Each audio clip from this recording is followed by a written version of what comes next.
everybody, my name is Monica Grace, and in today's video I wanted to talk about 3 things you can do to help yourself, make yourself feel better in your twin flame journey. So first one is something that many twin flame teachers and healers, even oracle card readers talk about, but they don't give you the how.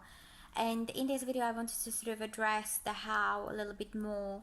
So the number one thing you must do in your twin flame journey is to focus on your own healing, is to first of all identify any kind of traumatic experiences that you may have had in your childhood that are really sort of still stuck in your energy body, and often are blocking you from experiencing your life more fully.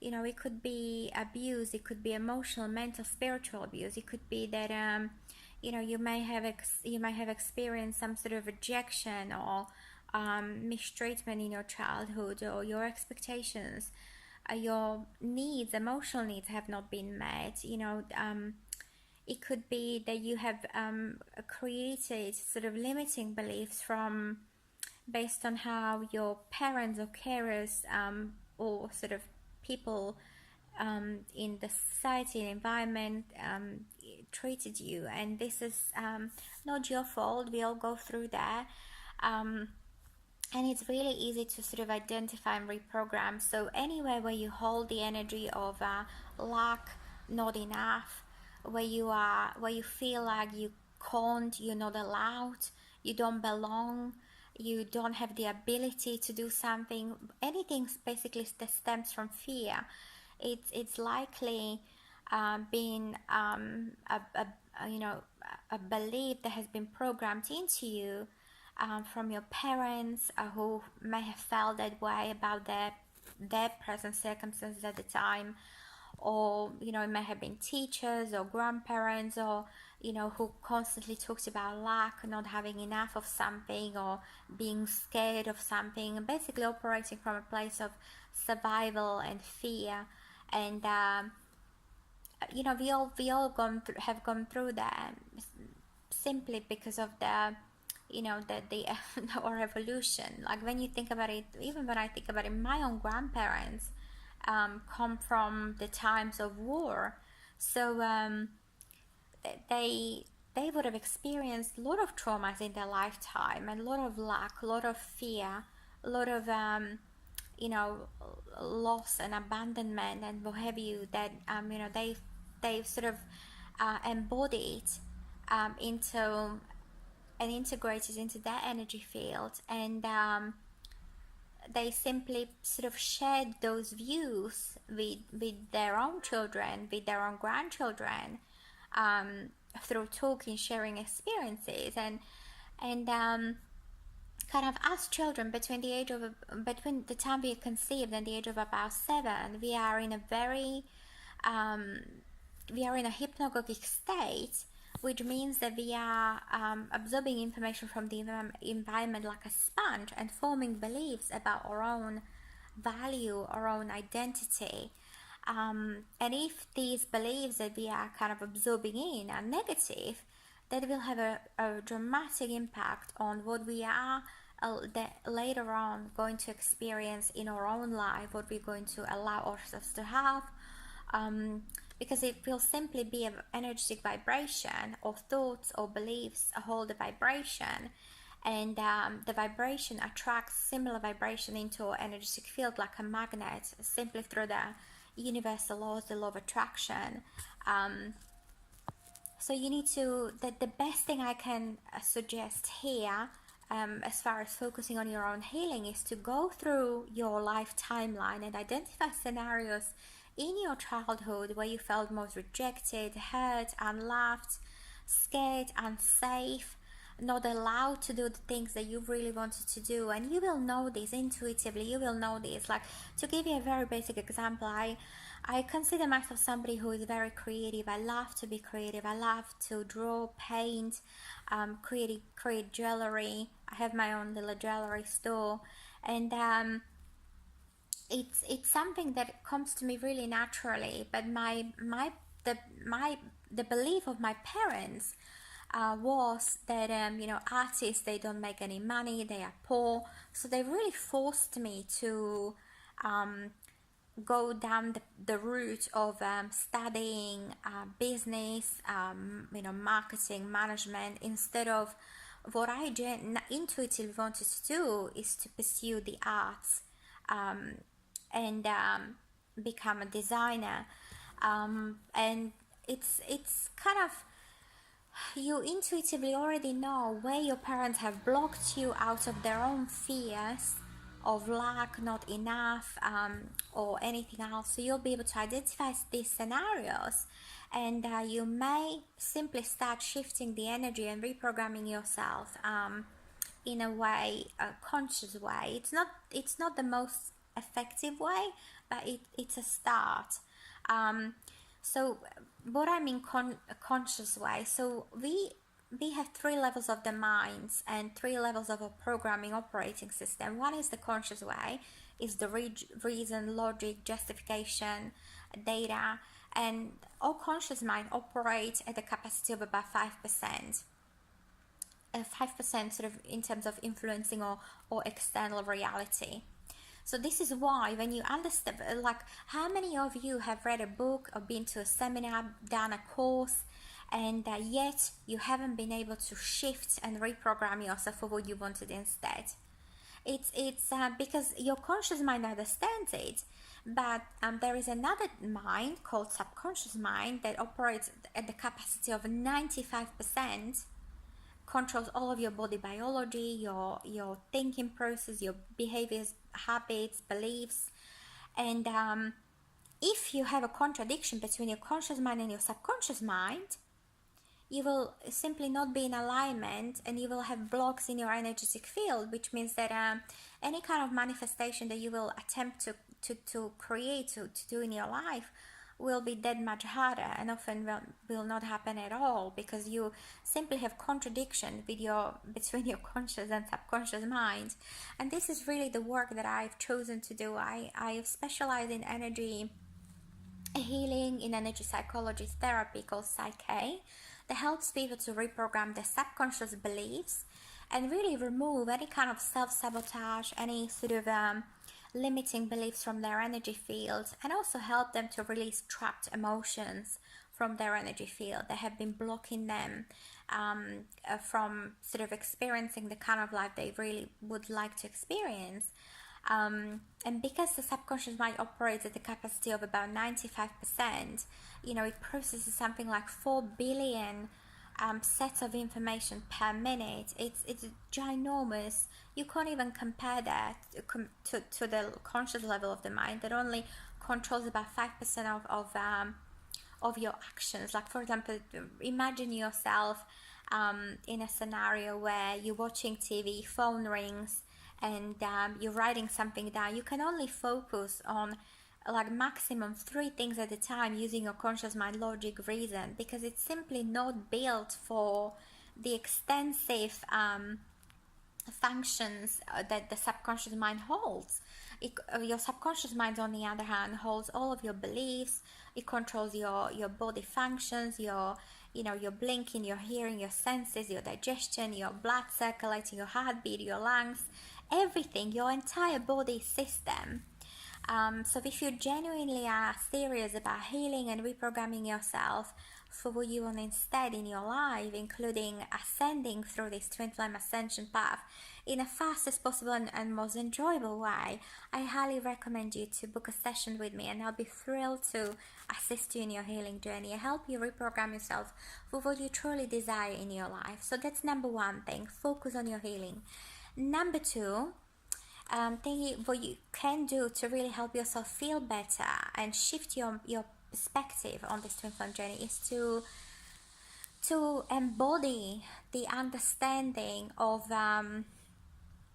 this. Your twin flame came to your life to help you enlighten, to help you ascend, to help you release all these energetic blocks, and release traumas, release pain, release past abuse, addictions, and anything that you may have acquired throughout your life, either from other people, past life karma, or your own experiences that is not serving you, that is actually hurting you. So your twin flame will be mirroring to you things that you hold on the inside within you that you need to release, that you need to look at your twin. It's often sort of through what they're doing, they show you how you feel. Like I have a perfect example of this. When my twin flame married somebody else, and this has been a really horrific, really hard, painful experience for me.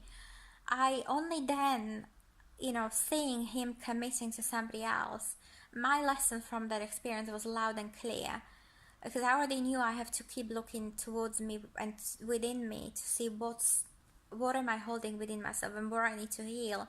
And the lesson that I got from that experience was a lesson of commitment to myself, commitment to my highest good, commitment to my healing, commitment to my highest joy and happiness, and living my dreams, not just dreaming my dreams, but living them. I wanted to for so long have my own business, be of service to other people, do something really fulfilling, but I've never had the courage to do that. I was always scared, like, what are other people gonna think of me? Am I good enough? Am I, what if I will not have all the answers for somebody? What if I don't know enough to be able to serve on such a level? So when I've seen him committing to somebody else, it really showed me a very painful but very important lesson: to commit to myself, to commit to my highest good and my highest dreams, and trust that I have all it takes to be able to fulfill my wildest dreams and heart's desires. So that was kind of the second point.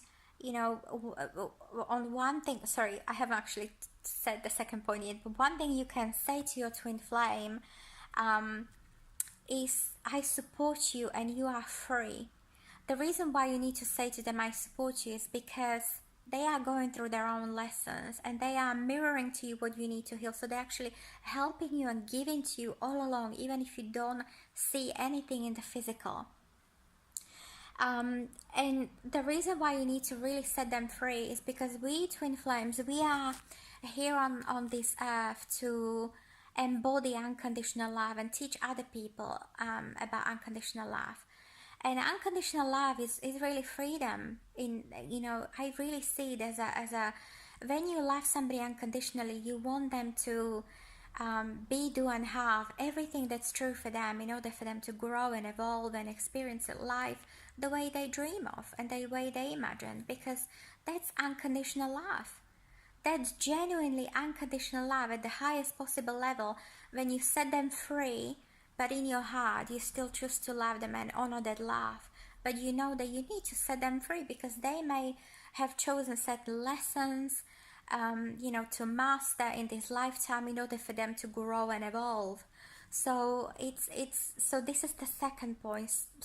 Say to your twin, I support you in your life journey and I set you free while I continue to love you in my heart unconditionally. It's a really hard balance to master, but really see if you can start embodying this, integrating it into your sort of mindset and your heart, and kind of really honor that in how you see this twin flame journey. And a third thing that I wanted to tackle is that will really help you is to start giving all that beautiful unconditional love that you feel towards your twin flame. Start giving that to yourself too.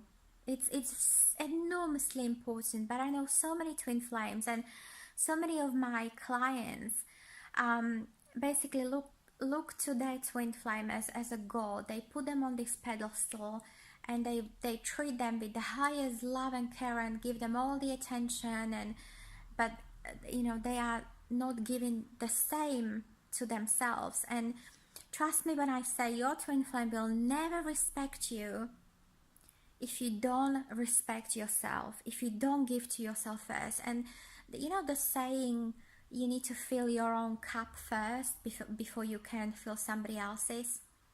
Even on a plane, they tell you, put your own mask on first before you want to put that on somebody else.